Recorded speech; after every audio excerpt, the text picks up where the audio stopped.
નમસ્કાર દર્શક મિત્રો, ટોક વિથ ભાવનગરમાં હું છું નીતિન સોની।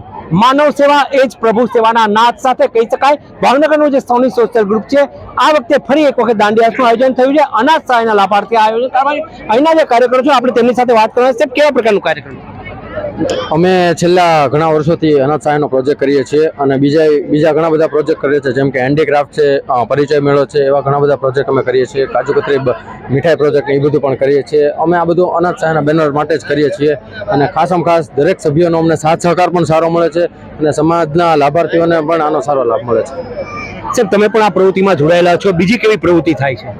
બીજી પ્રવૃત્તિમાં અમારા સમાજની અંદર યંગ જનરેશન પર અમારા ગ્રુપની અંદર છે, સિનિયરો પણ છે। સિનિયરોની ગાઈડલાઇનથી અમે ક્રિકેટ પ્રોગ્રામ કરીએ, ક્રિકેટનું ટુર્નામેન્ટ આયોજન કરીએ છીએ, પ્રવાસ કરીએ છીએ। આજે આ નવરાત્રિનું જે ઉત્સવ છે એ અમે બે કોન્સેપ્ટની અંદર ભેગો થાય એવી રીતે કરીએ છીએ। મોદી સાહેબે આપણને એવું કીધું છે કે આપણું પોતાનું આપણામાં રહે એક એવા કોન્સેપ્ટ સાથે નવરાત્રિનો પ્રોગ્રામમાં સમાજ આખો ભેગો થાય છે। એ ભેગો થવા ઉપર એકબીજાનો પરિચય થાય છે। એનાથી આ સમાજના જે નબળા વર્ગના કુટુંબો છે એને જરૂરિયાતો જે છે એ પૂરી પાડી શકાય એવું માધ્યમ, એવી કડી સોની સોશિયલ ગ્રુપ બને છે। આ પ્રોજેક્ટમાંથી જે કાંઈ આવક થાય છે એ આવક અમે એ બાજુ ડાયવર્ટ કરીએ છીએ અને ખૂબ જ ગૌરવની લાગણી અનુભવીએ છીએ, કેમ કે આ પ્રોજેક્ટ છે એ સતત ને સતત 27 વર્ષથી ચાલે છે। ગ્રુપની સ્થાપના 36 વર્ષથી થયેલી છે।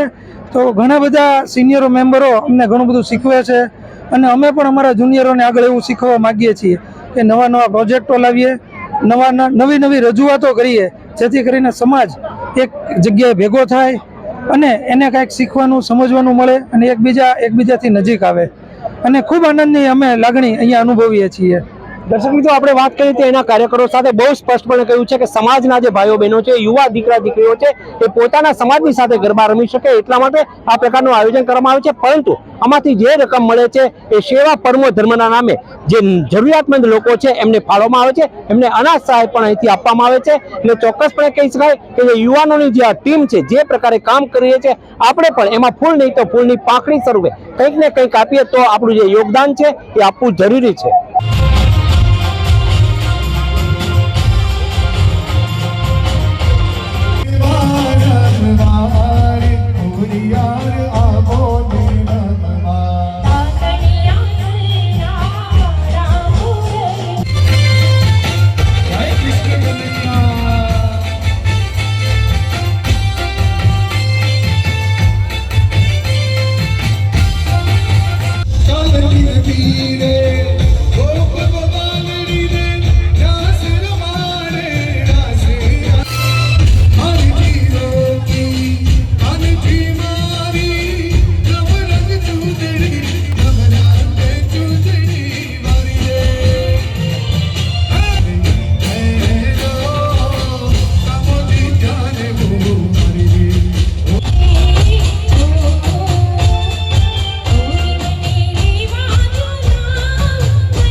રે રે